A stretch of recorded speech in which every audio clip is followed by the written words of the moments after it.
Greetings and welcome back to room 303 in sophomore English. We turn now to unit 3, which is our unit regarding nonfiction, the essay, and the like. And I'm with you on page 460, 461, and following. We're going to be working with the Alexander Petrunkevitch, The Spider and the Wasp. However, before we get to Petrunkevitch, let's make a couple of quick observations just to help us study in unit number 3.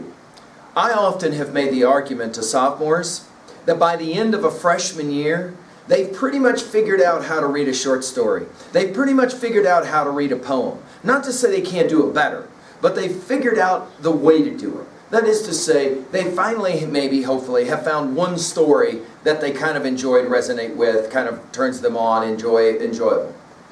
It's in the sophomore year that I would challenge you to think about your reading of nonfiction. Because of the reading you'll do for the rest of your life, can I say this out loud? For the reading you'll do for the rest of your life, the reading that will be the most important reading will by and large be this kind of reading, the nonfiction reading. In other words, when you are going in for a job and you have to read something, right? They, for example, will say, so you want this job, here's a packet of information.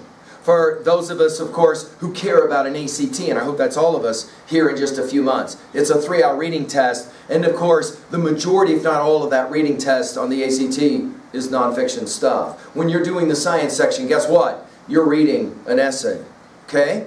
With that in mind, then, it makes sense for me to exhort you to take very seriously your study of Unit 3. While we're reading along with Professional Reader or with me, really concentrate and try and gain some information. What is the key? Now we're ready for notes. What is the key for reading good nonfiction? Attitude. Attitude. To start with this simple question, what can I learn from this material? Because that's what nonfiction is usually constructed around, to give some kind of information to you. How quickly can I learn that information, understand that information? It is discovery reading, just like reading fiction is discovery reading, but it's discovery reading of a different kind. Okay? Hey, can you think about this with me for a second? When you walk into a grocery store, you're reading. By the way, you know that for sure if you ever travel and go to a country where you don't know the language and you walk into their grocery store, you are totally reliant on the pictures on the cans to know what's inside the can if you can't read. Are you hearing what I'm saying? So your capacity to be able to read this kind of material, hyper critical for the rest of your life. I hope I've given you maybe one more reason to join us now in our study. And we'll begin with the first of our legit essays here, outside of our introductory stuff, of Unit 3. I'm with you on page 461. And right away, let's write it in our notes at 2B. We're going to introduce ourselves to the expository essay. Now write that term down. Know where that word comes from. You might even bracket part of that word, expose. To expose means to show. So write it down. A brief nonfiction work in which an author informs. So write that down. By explaining, defining, interpreting an idea. Often the writer reaches a conclusion through reasoning or logic. The next word you want to write down, one you've heard before, diction. Author's word choice sets one expository essay off from another. Diction may be formal, informal, sophisticated, or slangy. It may include technical language, such as scientific terms. The writer's word choice and sentence structure have an impact on text's meaning, and the last one here, tone. The tone reflects, of course, the author's attitude towards his or her subject and reflects the reader's perception. You do have a diction and tone chart here for both of the two essays we're about to study. The first is the spider and the wasp. The second is longitude. Let's go now to the Petrunkevitch text. The vocabulary on 462 is critical for our assessment, so make sure you pay attention to it. Let's meet Petrunkevitch really quickly. Note the dates, 1875 and 1964. Petrunkevitch, Russian thinker, was one of the first scientists to explore the secret world of spiders. Now, for those of you, we said this about our study of cats, for those of you that hate spiders, please don't turn off now. In fact, for you, maybe you're going to get blown away here. For those of you that hate spiders, let's make a quick observation. Petrunkevitch, totally into spiders. Now why? I'll let you do your own research on. Why? Why would somebody get so into spiders? He was totally into spiders. He thought of them as one of the most remarkable species on the planet. Amazing, totally amazing. Keep reading with me. The he was the scientist, one of the first scientists to explore the secret world of spiders. He classified at least 274 different species of spider. Oh, so write that down. That's amazing. Although Petrunkevitch spent countless hours observing spiders, he did not bury himself away from the world in science. Inspired by his father, who had been jailed for supporting democratic reforms in the Russian government, the young Petrunkevitch was politically active and translated many English poems into Russian. So in other words, that's why they call him a thinker. He's like a philosopher-scientist. The scientific names, by the way, of several spider species are based on Petrunkevitch's actual name. The background for this essay, write this down at level 1. This is going to be huge for us. Instinct versus intelligence. Petrunkevitch's essay helps readers understand the distinction between instinct and intelligence. So you want to write both of those words down at level 1. We're going to define them. An animal's instincts cannot change, even when they lead to harm. Some animals, however, show intelligence. They learn and adjust their behavior to fit their experiences. Wow. Now, in this selection, let's turn to page 464, the spider and the wasp. Petrunkevitch is going to use the example, write this down at level 1, of the tarantula. You have a picture of it on 464. Some of you can't even look at that picture, it just freaks you out. The tarantula and the digger wasp. So write that one down. To discuss the function of instinct and intelligence in animal behavior. While Petrunkevitch provides abundant and fascinating detail about the behaviors of the spider and the wasp and their unique interaction, his essay ends with several questions for which he readily admits there are no simple answers. Thus, Petrunkevitch underscores the mystery that envelopes most animal behavior and makes it such a popular subject to study. We said this before when we were looking at the Rachel Carson passage. It's so important that if you have to relearn it, that you have or learn this attitude of curiosity and wonder when you come to the study of science and biology. Let's go ahead now. Let's really challenge ourselves. We're now into the 3rd unit. You ought to be able to do this, where you can read all the way along, follow word for word, without monkey mind, without looking up, without looking around, without being distracted. Let's see how well you can do this. I challenge you to give it a try. You'll enjoy this essay. It's pretty compelling. The Spider and the Wasp by Alexander Petrunkevitch. To hold its own in the struggle for existence, every species of animal must have a regular source of food, and if it happens to live on other animals, its survival may be very delicately balanced. The hunter cannot exist without the hunted. If the latter should perish from the earth, the former would too. When the hunted also prey on some of the hunters, the matter may become complicated. This is nowhere better illustrated than in the insect world. Think of the complexity of a situation such as the following. There is a certain wasp, Pimpla inquisitor, whose larvae feed on the larvae of the tussock moth. 465. Pimpla larvae in turn serve as food for the larvae of a second wasp, and the latter in their turn nourish still a third wasp. What subtle balance between fertility and mortality must exist in the case of each of these 4 species to prevent the extinction of all of them? An excess of mortality over fertility in a single member of the group would ultimately wipe out all 4. This is not a unique case. The 2 great orders of insects, Hymenoptera and Diptera, are full of such examples of interrelationship. And the spiders, which are not insects but members of a separate order of arthropods, also are killers and victims of insects. The picture is complicated by the fact that those species which are carnivorous in the larval stage have to be provided with animal food by a vegetarian mother. The survival of the young depends on the mother's correct choice of a food which she does not eat herself. In the feeding and safeguarding of their progeny, insects and spiders exhibit some interesting analogies to reasoning and some crass examples of blind instinct. The case I propose to describe here is that of the tarantula spiders and their archenemy, the digger wasps of the genus Pepsis. It is a classic example of what looks like intelligence pitted against instinct, a strange situation in which the victim, though fully able to defend itself, submits unwittingly to its destruction. Now, to read good nonfiction, just like to read good fiction, I will argue later, to read good poetry, you always want to start and then pause. And then reflect what it is that you just read. In other words, don't just sit down and read the entire essay and then go, what did I just read? It's clear we've come to kind of like a pause. This is our introduction.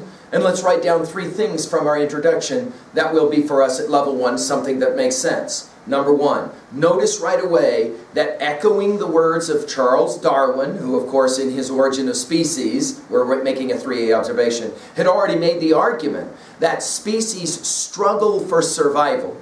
So that's the first thing. Notice the opening line. Number 2, that everything is symbiotic in the world of nature. Everything relies on something else. There's never been just a single species that can exist without other species. It just doesn't happen. You exist because 2 other people, as we often say in 303, hooked up and exchanged fluids. That is an important insight in the study of the world of ideas as well, right? Number 3, the balance, the harmony, the interrelationship is best, he thinks, understood by an analysis of 2 things, a spider and a wasp. I'm with you now on 465, where he's also, Petrunkevitch is also going to study the differences, write this down at level 1, because we're going to be looking for it, right? The differences between instinct, the stuff that you do without even realizing why you do it, like breathing. Funny thing, you never went to class to learn how to breathe. And yet if you CrossFit train, you know one of the first things they do is spend an entire session teaching you how to breathe. You never took a class on breathing, and yet if you're pregnant, a doctor will often work with you as you get ready to perform the birthing of a child on, guess what? Breathing. So we've got an interesting distinction between instinct and intelligence, right? It is the instinct for an animal, for example, to want to drink when it is thirsty. So, for example, the animal comes up to the pool of water, and here are all these corpses laying around the pool of water. The instinct says, I'm so thirsty, I'm dying of thirst, I have to drink. Intelligence says, clearly a whole lot of corpses laying around this pool of water because the water's jacked. I ain't going to drink from this water. Even if it kills me, I ain't dying from this water. That's called intelligence. So put this in your notes. The distinction between instinct and intelligence, Petrunkevitch is going to play this game with us, interestingly, with an analysis of spiders and wasps. Okay? Now again, this is expository essay writing, which means we're just kind of exposing you to some information. Some of you will say, yeah, but there's some vocabulary here, scientific vocabulary, that's way over my head. Don't allow it to be over your head. Don't allow it to be over your head. Most of the words that are being used, that are in italicized, come from Latin, the language that the English language came from. It doesn't really matter, but our interests are here, and you know this if you've taken an anatomy class, our interests are to try and learn something. Let's figure out what's going on here, shall we? All right, we've done our introduction. Now let's pay attention. Try and go to work with this stuff.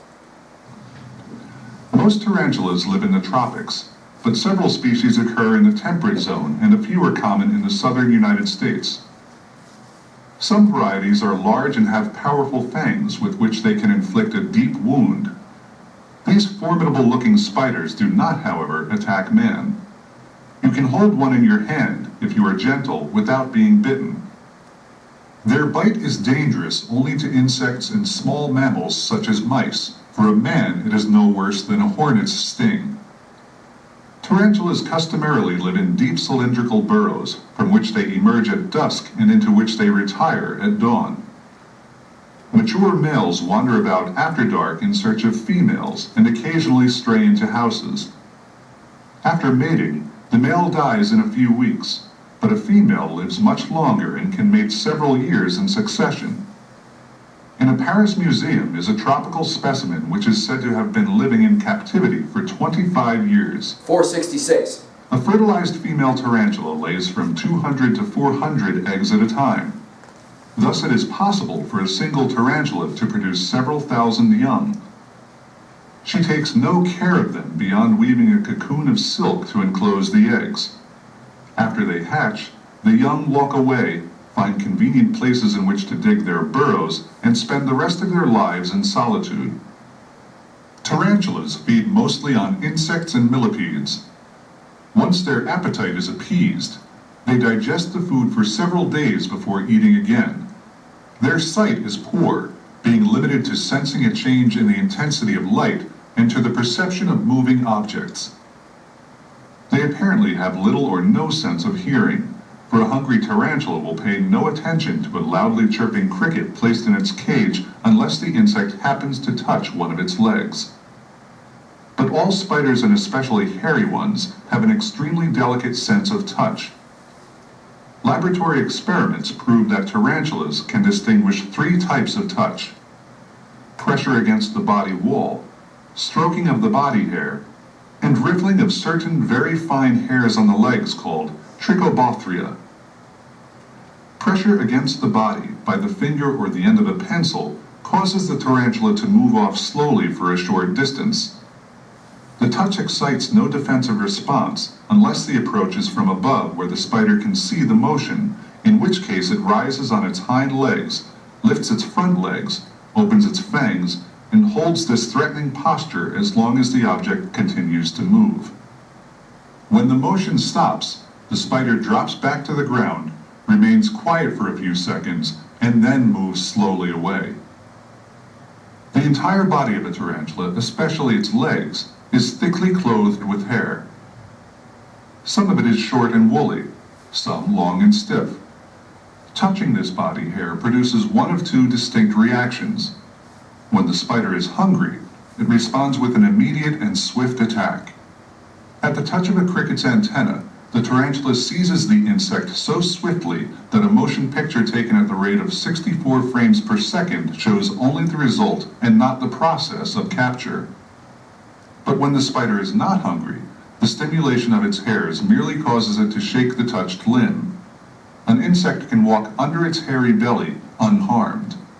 The trichobothria, very fine hairs growing from disc-like membranes on the legs, were once thought to be the spider's hearing organs, but we now know that they have nothing to do with sound. 467. They are sensitive only to air movement.